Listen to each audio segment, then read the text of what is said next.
It's been getting a lot of praise, and has even been called one of the best phones of the year. So, this Android user wanted to know what all the fuss was about with this Windows phone. Hey, it's Josh Vergara from Android Authority. What's going on, everybody?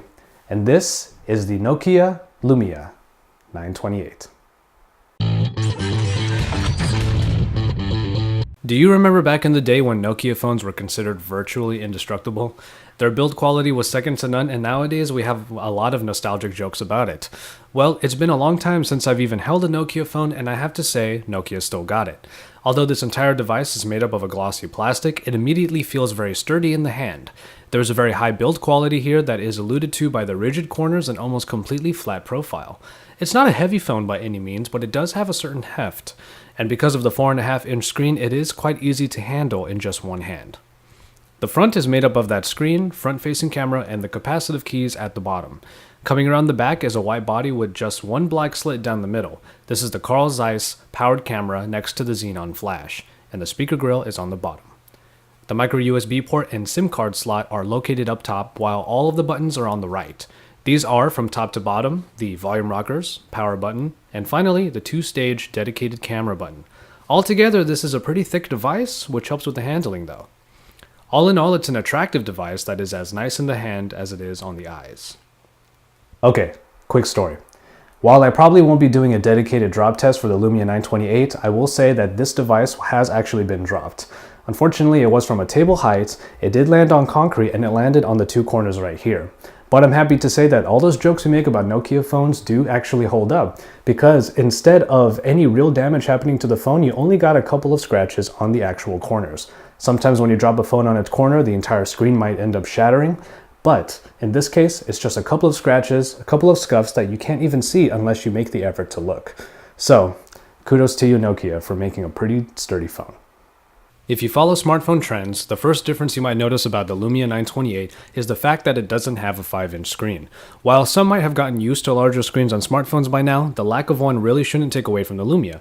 This is because the screen on the 928 is actually quite good. Coming in at 1280 by 768 resolution, the AMOLED panel of the 928 is rated at 332 ppi. This means that despite being a smaller screen, you will still get great saturated colors and good sharpness. Don't be fooled by the simplistic style of Windows Phone 8. The screen is very much capable of more than just primary colors over black and white. A few issues come up though. Mainly, the viewing angles are decent at best. Even at a slight angle, you start to see a bit of a blue hue. And in broad daylight, the brightness is unfortunately not powerful enough. All things considered though, the new AMOLED display is great not just for adding vibrancy to the OS's elements, but for almost anything else that the Lumia is capable of. The Lumia 928 sports the Snapdragon S4 Plus, not the Pro. This is the dual-core variant of the same processing package that clocks in at 1.5 GHz. It might not be the fastest processor around, but it still makes the 928 fly through its elements. Being backed by the Adreno 225 and 1GB of RAM gives this phone just what it needs for multitasking and gaming. While in the Android space, this might be considered more of a mid-range package, we have to remember how much our OS of choice sometimes requires. That's not to say that Windows Phone 8 is overly simplistic, it just doesn't demand as much as Android or even iOS. More on that later. Nokia kept the hardware offerings of the Lumia 928 pretty simple. 32GB of onboard memory is available without expandability. As this is a Verizon exclusive phone, you get the very fast LTE network right at your fingertips. Wi-Fi, Bluetooth, and GPS are available, with NFC being in the mix. For the most part, the Lumia 928 is a what you see is what you get kind of device. Call quality is pretty good, as the call speaker is pretty dang loud. Even at 3/4 volume, there was no problem hearing the person on the other line. When set loud enough though, it could muffle out some of the details of the call. The rear-mounted speaker is also adequately loud, but also lacks richness and detail.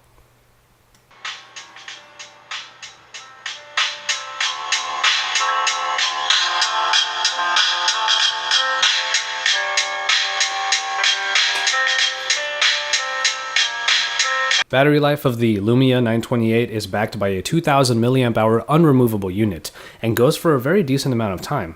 An entire day is handled with ease by this device, though nightly charging will still be required. Some of the power-saving options that are available should be able to help you out as well. And finally, we get to the two big differentiators of the Lumia 928, the camera and the software. We'll start with the camera. The 8.7 megapixel f2.0 rear Carl Zeiss optics aren't just a mouthful to say, but they're actually pretty darn good performers. The app itself is accessible primarily by pressing down on the shutter button until it is activated.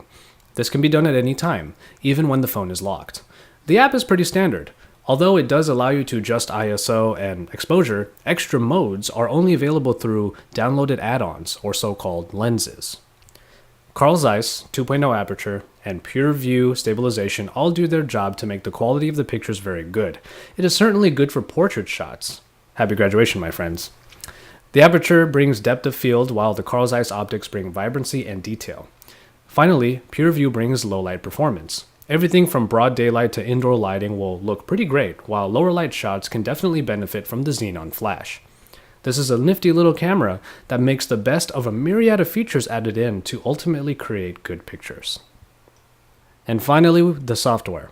As an Android user, I might find a lot to like about a Windows phone until I get to the user interface. Was that true here? Yes, pretty much. I will say this though. There is a lot to like about Windows Phone 8, and I give it props because I remember what earlier versions looked like before this zoonified interface. It used to be pretty bad. What you get here is a black or white background behind all elements in a color of your choice. These elements are customizable if not very simplistic, but that is the point of Windows Phone 8, giving you just what you need in an easy way. The home screen is made up of live tiles that are essentially your shortcuts to any and all apps. They do more this time around in version 8, however. When you resize pretty much any tile to a larger size, it displays even more information. For example, the photo tile will show you previews of your most recently taken pictures, and the music tile will show you what song is playing. It's a nice way of getting previews of what are otherwise your notifications. Swipe over to the right and you see your app list. And here is your obligatory app ecosystem comment. Yes, it is not as large as Android's. Much like with the BlackBerry Z10 I reviewed, I had trouble getting many of the same experiences I get from Android to translate over to this OS. And also, much like in the Z10, the main solution was to use the mobile HTML versions. I will say Spotify did just recently become available for Windows Phone though, so that was nice. What I did like was the social media integration. The People app can use your Facebook account to display a built-in feed of your friends' activities. You don't have to get the dedicated Facebook app when this happens to do the trick already. And as for messaging, you can Facebook chat straight from the messaging app as well. The biggest appeal of Windows Phone 8 is its ability to do the basics in a very clean, functional, and unique way. If you're not a big app person, the Lumia 928 is a good phone to get because everything already baked in is very reliable. Many people, including myself, do like the simple color motif of the user interface. It makes smartphone usage seem unique while remaining highly intuitive. If you like the whole what you see is what you get idea with maybe a few extra bits put in, Windows Phone is likely to make your day. We end on price. The Lumia 928 is only available on Verizon for the price of $99 on a 2-year contract. Otherwise, it is $499 for the device outright. And so, there you have it. I made the notion earlier on that the Lumia 928 can be considered a mid-range device when you look at it inside of the Android space. And with the smaller screen and the lesser specs, it can certainly seem that way. But we also have to remember that the Windows Phone OS is a totally different beast. It is still a fun and speedy experience that manages to be stylish and unique, this time powered by Nokia's handset and just the right specs to give it the power that it needs. So how does it stack up? Well, it should come as no surprise that the Windows Phone ecosystem still has a long way to go, and it's going to be quite some time before it can rival Android and iOS. But to be honest, it is nice to use something unique, and from time to time it is nice to use something a little bit different. And the Nokia Lumia 928 is a great example of what else is out there. For all of the best coverage, make sure you stay tuned to the Android Authority YouTube channel. Drop us a like down below, and then don't forget to subscribe.